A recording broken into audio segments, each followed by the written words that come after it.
అందరికీ నమస్కారాలు.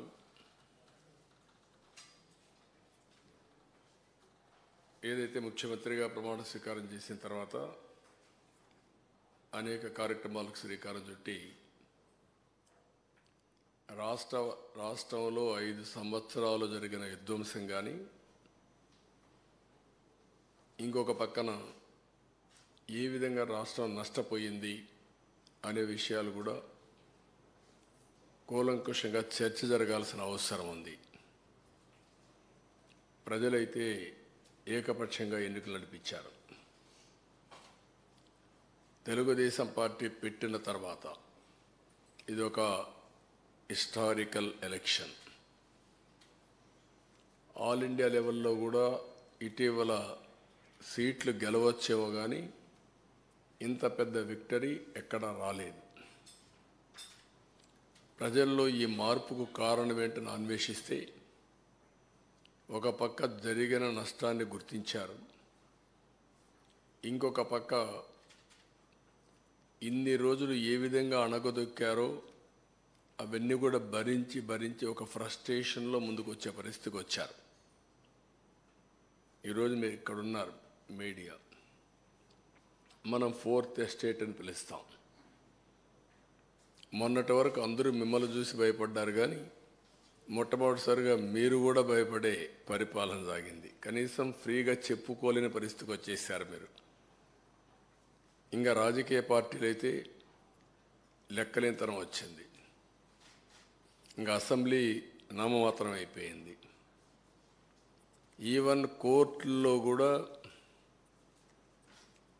వాళ్ళని కూడా బ్లాక్మెయిల్ చేసే పరిస్థితికి వచ్చారు. కోర్టులు కూడా అంటే మనం చూసాం, సోషల్ మీడియాలో పెట్టి జడ్జెస్ను కూడా క్యారెక్టర్ అసాసినేషన్ చేసే పరిస్థితికి వస్తే వాళ్ళు సిబిఐ ఎంక్వైరీ చేసే పరిస్థితికి వచ్చారు. ఏ విధంగా సోషల్ యాక్టివిస్ట్ అయితే ఇంకా మనం చూస్తున్నా చాలా భయంకరంగా ఉంది. ఇవన్నీ ఒక ఎత్తు అయితే, మేము ఎన్నికల ముందు చెప్పాం రాష్ట్ర పునర్నిర్మాణం జరగాలని. దానికి మేమందరం కష్టపడి పనిచేస్తామని చెప్పాం. మొన్నటి వరకు చేసింది మేము రాజకీయ ఆరోపణలు చేశాం. మాకుండే అరాకొర సమాచారాన్ని బేస్ చేసుకొని, మాకుండే లిమిటెడ్ మెషినరీ, పార్టీ అడ్మినిస్ట్రేషన్లో ఉండే రిసోర్సెస్ అన్ని బేస్ చేసుకుని ప్రజా చైతన్యం తేవడం కోసం మీడియాలో మీరు రాసిన వార్తలు కూడా, టీవీల్లో మీరు చేసిన ప్రచారం కానీ, ప్రింట్ మీడియాలో మీరు రాసినట్టు కానీ, సోషల్ యాక్టివిస్టులందరూ సోషల్ మీడియాలో పెట్టినటువంటి వాస్తవాలన్నీ క్రోడీకరించి మేము కూడా మాట్లాడాం. అవన్నీ ఈరోజు ప్రభుత్వానికి వచ్చిన తర్వాత రెండు కూడా టాలీ చేసుకుని, ఇంకా మిస్సింగ్ లింక్స్ ఉంటాయి అవన్నీ కూడా ఎస్టాబ్లిష్ చేసి, వాస్తవ పరిస్థితుల్ని ప్రజలకు తెలియజేసి, వాళ్ళ సజెషన్స్ కూడా తీసుకొని, మేధావులు ఉన్నారు, లేకపోతే ఇంకొకరు ఉన్నారు, మీడియా ఉంది, ప్రజలు ఉన్నారు, స్టేక్ హోల్డర్స్ ఉన్నారు, అందరి సజెషన్స్ కూడా తీసుకొని ఏ విధంగా మనం ముందుకు పోవాలి, ముందు ఎంత డ్యామేజ్ జరిగింది రాష్ట్రానికి, మళ్ళీ ఇక్కడి నుంచి ఏ విధంగా మనం కోలుకోవాలి అనే విషయాలు మేము ప్రిపేర్ చేసే మునుపు వేరే మార్గాలు లేవు. మళ్ళీ ముందుకు పోవడం తప్ప వేరే ఆలోచన లేదు. ప్రజలు ఒక నమ్మకం పెట్టి మేము ఒకటే చెప్పాము ఎన్నికల్లో, ప్రజలు గెలవాలి, రాష్ట్రం నిలబడాలి. ప్రజలు గెలిచారు, గెలవడానికి దోహదం చేశారు, ఒక హిస్టారికల్ తీర్పు ఇచ్చారు. రాష్ట్రం నిలబెట్టడం ఇప్పుడు అందరి బాధ్యత. అది మేము బాధ్యత తీసుకుంటాం. అదే సమయంలో ఎప్పటికప్పుడు ప్రజలు కూడా సహకరిస్తే తప్ప సాధ్యం కాదు. అందుకే మొట్టమొదటిసారిగా 7 వైట్ పేపర్స్ పబ్లిసైజ్ చేస్తున్నాం. సమయం కూడా తక్కువ ఉంది. ఒక పక్కన నిన్నటి వరకు ఫార్మాలిటీస్ అని మేము కంప్లీట్ చేయాలి.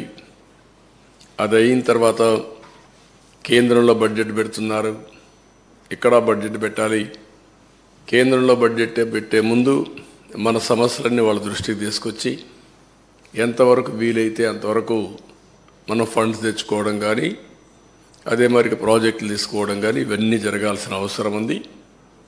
అందుకే ఒక 20-25 రోజుల్లో 7 పేపర్లు కూడా చర్చలన్నీ కంప్లీట్ చేసి మళ్ళీ మేము అసెంబ్లీ సమావేశాలు పెట్టుకొని బడ్జెట్ కూడా ప్రవేశపెట్టాల్సిన అవసరం ఉంది. లేకపోతే మళ్ళీ ఒక సంవత్సరం మనకు ఒక కన్ఫ్యూజన్లో పోయే పరిస్థితి వస్తుంది. అందుకే మేము 7 సబ్జెక్ట్స్ కూడా మీకు ఒక ఐడియా ఉంది. మేము కూడా టైం టేబుల్ ఇస్తాం. దీనిపైన తరోగా చర్చ చేస్తాం. చర్చ చేసిన తర్వాత ప్రజలందరూ ఇచ్చిన సజెషన్స్ కూడా తీసుకొని వెబ్సైట్స్ అన్నీ ఇప్పుడు ఇరిగేషన్ ఉంది. ఈ ఇరిగేషన్కి ఒక వెబ్సైట్ ఓపెన్ చేస్తాం. టోటల్ డాక్యుమెంట్స్ అన్నీ అందులో పెడతాం. ఎందుకంటే ఒక అలవాటు అయిపోయింది. ఏది చేసినా ఎదురుదాడి చేయడం, ఒక మీడియాలో ఇదే పనిగా వాళ్లకు క్రెడిబిలిటీ లేకపోయినా విశ్వసనీయత లేకపోయినా చెప్పిన తప్పులే 100 సార్లు చెప్పి ప్రజలను నమ్మించే ప్రయత్నం చేయడం, దానికి చెక్ పెట్టాల్సిన అవసరం ఉంది. దానికోసమే ఈరోజు మా ప్రయత్నం. తప్పకుండా ఎప్పటికప్పుడు వాళ్ళు చెప్పినట్టన్నిటికీ కూడా ప్రజలే సమాధానం చెప్పే విధంగా ప్రజా చైతన్యాన్ని తీసుకొస్తాం. ఇప్పుడు ఫస్ట్ తీసుకున్న పేపర్ మేము చూస్తే 2 భాగాలు ఉన్నాయి. కానీ మొదటి భాగం పోలవరం, రెండవది ఇరిగేషన్ ప్రాజెక్ట్స్, సాగునీటి ప్రాజెక్టులు. ఈరోజు మేము సాగునీటి ప్రాజెక్టులు తీసుకోవడం లేదు. ఆంధ్రప్రదేశ్ రాష్ట్రానికి సాగునీటి ప్రాజెక్టుల అవసరం చాలా ఉంది.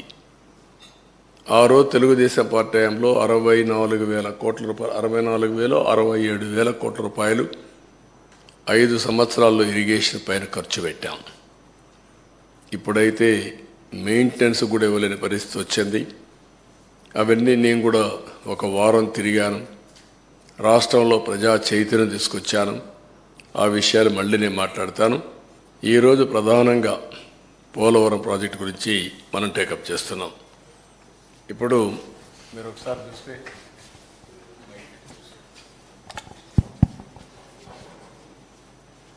ఇది పోలవరం రాష్ట్ర అభివృద్ధికి జీవనాడి. పోలవరం రాష్ట్రానికి 2 ప్రధానమైనటువంటి ప్రాజెక్టులు, ఒకటి అమరావతి, ఒకటి పోలవరం. 2 కూడా 2 కళ్ళు లాంటివి. ఈ 2 ప్రాజెక్టులు కానీ మనం పూర్తి చేసుకుంటే విభజనలో జరిగిన అన్యాయాన్ని కానీ మనం ఏ విధంగా నష్టపోయామో ఆ నష్టాన్ని పూడ్చుకునే అవకాశం ఉంటుంది.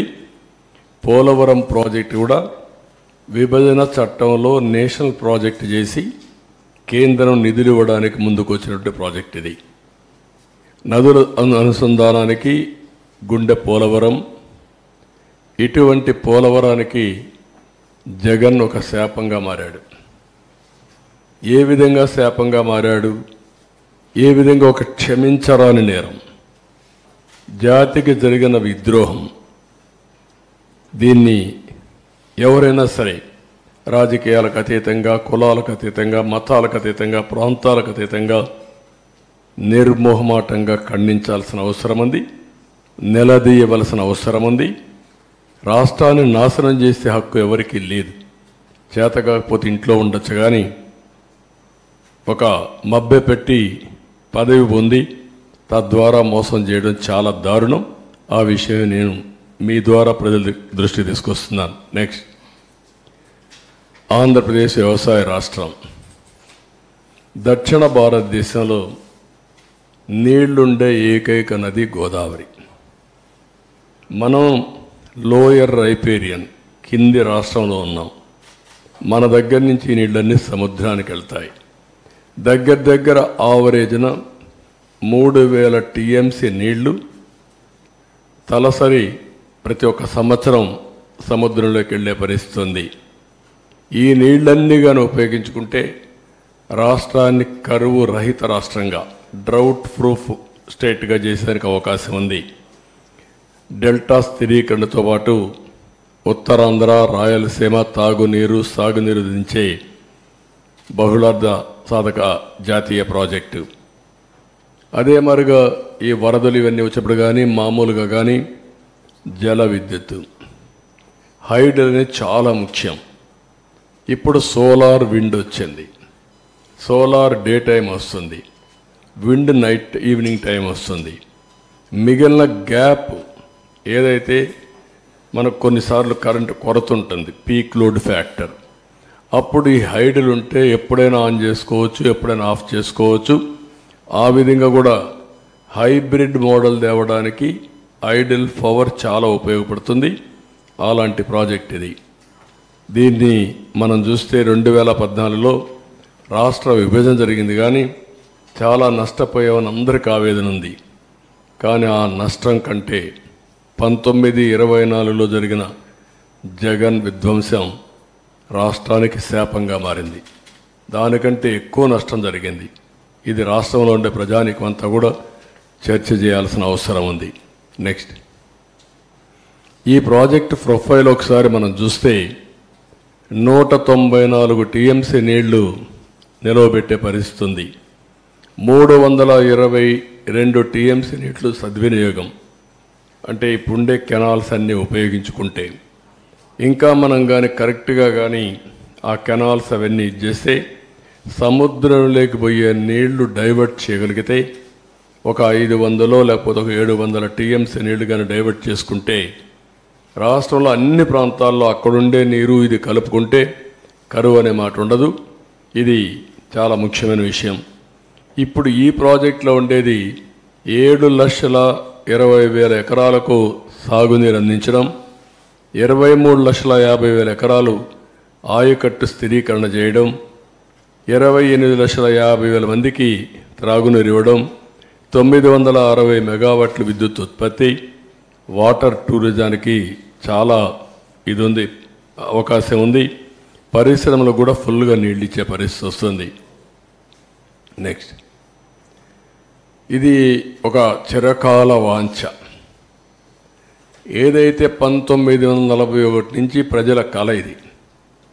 ధవళేశ్వరం కట్టినప్పుడు కాటన్ ద్వారా ధవళేశ్వరంలో కట్టాలన్నా లేకపోతే పైన కట్టాలని ఆలోచించినప్పుడు తర్జన భర్జన పడి డబ్బులు లేవనే ఉద్దేశంతో అప్పట్లో ధవళేశ్వరంలో కట్టారు, బ్యారేజ్ కట్టారు. లేకుంటే అప్పుడే కట్టాల్సింది. ఇంకొక పక్క 50 లక్షల క్యూసిక్స్ ప్రవాహాలని నది డైవర్ట్ చేసే ప్రాజెక్ట్ ఇది. చైనాలో ఉండే 3 గేజెస్ కూడా మీరు చూస్తే గార్జెస్ చూస్తే దీనికంటే తక్కువ. ప్రపంచంలోని అతి ఎక్కువ నీళ్లు డైవర్ట్ చేయడమే కాకుండా ప్రవహించే నది ఈ గోదావరి నది. ఇంకొక పక్కన ఇది డయాఫామ్ వాల్ మీరు చూస్తే చాలా సెన్సిటివ్, 90 మీటర్స్ కింది వరకు డయాఫామ్ వాల్ స్పెషల్ టెక్నాలజీతో పూర్తి చేశాం. అలాంటి సున్నితమైన డయాఫామ్ వాల్ ఇది. ఇంకొక పక్కన 20 మీటర్ల ఎత్తు, 16 మీటర్ల వెడల్పు ఉన్న అతి భారీ గేట్లు, బిగ్గెస్ట్ గేట్స్. ఇంకొక పక్క 390 కిలోమీటర్ పొడవున్న కుడి ఎడమ కాలువలు. అటు ఉత్తరాంధ్ర ఇటు వచ్చే కొందికి రైట్ మెయిన్ కెనాల్ రెండు కూడా 390 కిలోమీటర్స్ ఉన్నాయి. ఇంకొక పక్క ఇప్పుడు జరిగే పెద్ద ప్రాజెక్టులో ఒకటి, భవిష్యత్తులో కూడా ఇంత పెద్ద ప్రాజెక్టు మనం నిర్మాణం చేయబోం. ఇదే లాస్ట్. ఇండియాలో కానీ ప్రపంచంలో కానీ ఒకసారి చూసి అనలైజ్ చేస్తే ఇంత పెద్ద ప్రాజెక్టు మళ్ళా వస్తూనే ఇది కూడా లేదు. అదే మరి ఇంకొక పక్కన 24 గంటల్లో 32,315 క్యూబిక్ మీటర్ల కాంక్రీట్ పనులు చేసి గిన్నెస్ రికార్డు కూడా సాధించారు ఆ రోజు. ఈరోజు చూస్తే ఏ ప్రాజెక్టులో నిర్వహించిన కాంక్రీట్ పనులు పోలవరంలో చేయడం జరిగింది. ఇవన్నీ కూడా సైలెంట్ ఫ్యూచర్స్ కొన్ని మాత్రం. నెక్స్ట్, ఈరోజు మీరు చూస్తే ఓసారి ప్రాజెక్ట్ యొక్క ప్రొఫైల్. ఈ ప్రాజెక్ట్ని ఆ రోజు బైఫర్కేషన్ యాక్ట్లో పెట్టారు, కానీ ముంపుకు గురయ్యే 7 మండలాలు తెలంగాణలో పెట్టారు. నేను ముఖ్యమంత్రిగా ఎన్నికయ్యాను, ఢిల్లీకి వెళ్ళాను. ఆ రోజు కూడా ఎన్డీఏతో పొత్తుంది. ఢిల్లీకి వెళ్తానే నేను ఒకసారి నా అనుభవంతో, ఎందుకంటే అపోజిషన్గా నేను ఫైట్ చేశాను, అనుభవం ఉంది ఇరిగేషన్లో. ఎప్పుడు నేను ముఖ్యమంత్రిగా, అప్పటికే 9 ఏళ్ళు నేను ముఖ్యమంత్రిగా ఉన్నాను, నాకు ఒక ఐడియా ఉంది.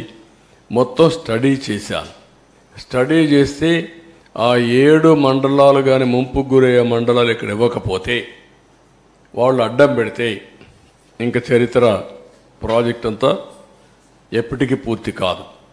ఆ రోజు నేను ఇవన్నీ ఆలోచించి ఎట్టి పరిస్థితిలో ఒకటే కోరాను.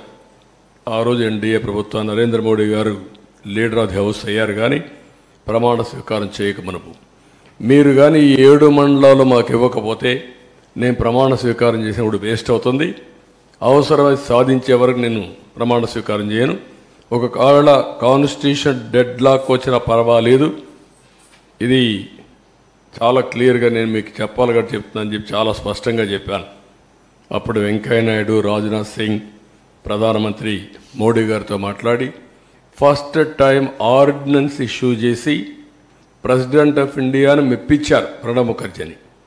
ఎందుకంటే ముందు మీరు పార్లమెంట్ మెంబర్స్ సమావేశం పెట్టారు, ఫస్ట్ పార్లమెంట్ మెంబర్స్ అంతా ప్రమాణ స్వీకారం చేయాలి, తర్వాత బిజినెస్ ఇది ఎట్లా పెడతారంటారని ఆయనకి చెప్పి మెప్పించి ఆయన ఒప్పుకున్న తర్వాత ఆర్డినెన్స్ పాస్ చేసి క్లియరెన్స్ చేసిన తర్వాత పార్లమెంట్ సమావేశాలు పెట్టి మెంబర్స్ అంతా కూడా ప్రమాణ స్వీకారం చేసే పరిస్థితికి వచ్చారు.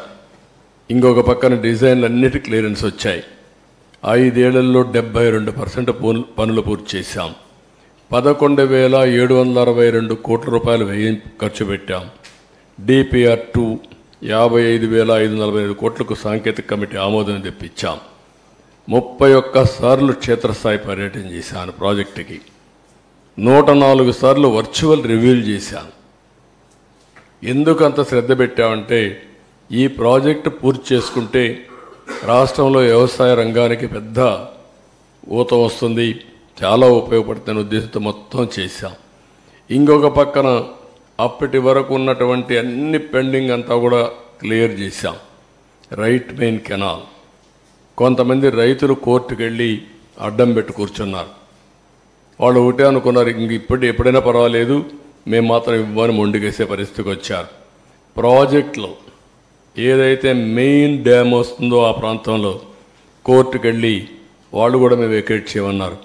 మామూలుగా ఎవరికైనా సరే ప్రాజెక్టులో పునరావాసం ఇచ్చి R&R డబ్బులు ఇచ్చి ప్యాకేజ్ ఇచ్చి వాళ్ళకి ఇండ్లు కట్టిన తర్వాతనే అది మనం అక్వైర్ చేసే అవకాశం ఉంటుంది. అవన్నీ వార్ ఫుటింగ్లు చేసి వాళ్ళని కన్విన్స్ చేసి మొత్తం క్లియర్ చేసి ప్రాజెక్ట్ని 5 ఏళ్లలో 72% పూర్తి చేశాం. నెక్స్ట్ ఇక్కడ మీరు చూస్తే సివిల్ వర్క్స్ 71.93. వీళ్ళు వచ్చిన తర్వాత వీళ్ళు చేసింది less than 4%, 3.8 or 7, 75.77. PIP head works 65.6 అయితే 72.63. పిఐపి ఆర్ఎంసి 91.14 ఉంటే 92.75. ఎల్ఎంసి లెఫ్ట్ మెయిన్ కెనాల్ 70.99 ఉంటే 73.07.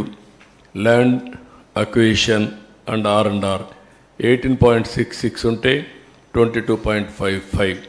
మొత్తం 11,762.47 కోట్ల రూపాయలు ఖర్చు పెడితే 5 ఏళ్లలో 19 నుంచి వీళ్ళు వస్తానే 4,167 కోట్లు మాత్రం ఖర్చు పెట్టారు. నెక్స్ట్ ఇక్కడ ఏదైతే ఒక వ్యక్తి చేతగానితనం కావచ్చు, అహంభావం కావచ్చు, లేకుంటే అధికార దుర్వినియోగం కావచ్చు, ఏదైనా అనుకోవచ్చు, ఏ విధంగా చేశాడో మీరు చూస్తే ముఖ్యమంత్రిని వెంటనే స్టడీ చేయకుండా ప్రమాణ స్వీకారం చేసిన రోజునే పనులు నిలిపేశాడు. అది ఘోరాతి ఘోరం, చరిత్ర క్షమించరాని నేరం. ఒక వ్యక్తికి ఇంత అహం పనికిరాదు. ఇది ప్రజాధనం, వీళ్ళ సొంత డబ్బులు కాదు. ప్రాజెక్టులు ఏముంది, ఇది ఎన్ని నీళ్ళు వస్తాయి, పనులు ఏ స్టేజ్లో ఉన్నాయి, ఇప్పుడు ఏం చేయాలని ఆలోచించకుండా కనీసం విజిట్ చేయకుండా ప్రమాణ స్వీకారం చేస్తానే పనులు నిలిపేశాడు. ప్రత్యామ్నాయ ఏర్పాట్లు చేయకుండా పనిచేసే ఏజెన్సీలు తీసేశాడు, కాంట్రాక్టర్లు తీసేశాడు, ఆఫీసర్లు తీసేశాడు. 19 జూన్ నుంచి 19 నవంబర్ వరకు ఏజెన్సీనే లేదు. 20 నవంబర్కి ఏజెన్సీ వచ్చింది. కాంట్రాక్ట్ పిలిచారు కానీ వాళ్ళు వర్క్ రెజ్యూమ్ చేసింది 20 నవంబర్. అంటే 2 సీజన్లు. ఎప్పుడు కూడా జూలై నుంచి వర్షాలు వస్తాయి, నవంబర్ వరకు వర్షాలు ఉంటాయి. గోదావరి ఫుల్ స్వింగ్లో వస్తుంది. ఓసారి 50 లక్షలు అంటే మ్యాక్సిమం వస్తే 50 లక్షలు, 20, 30, 40 లక్షలు వచ్చే సందర్భాలు కూడా ఉన్నాయి. దీంతో మీరు చూస్తే ఇక్కడికి వచ్చినప్పుడు మొత్తం సమర్థులైన అనుభవం ఉన్న అధికారులందరినీ బదిలీ చేసేశారు ఏకపక్షంగా. 20 ఆగస్టులో వచ్చిన వరదల్లో డయాఫామ్ వాళ్ళు దెబ్బతిందని హైదరాబాద్ ఐఐటి నిపుణులు రిపోర్ట్ ఇచ్చారు. కాఫర్ డ్యామ్ గ్యాపులు పూర్తిగా చేయకపోవడమే కారణం కూడా చాలా స్పష్టంగా చెప్పారు. డయాఫామ్ వాల్ దెబ్బతిన్న 2 ఏళ్ల తర్వాత తెలుసుకున్నటువంటి ఒక బ్లైండ్గా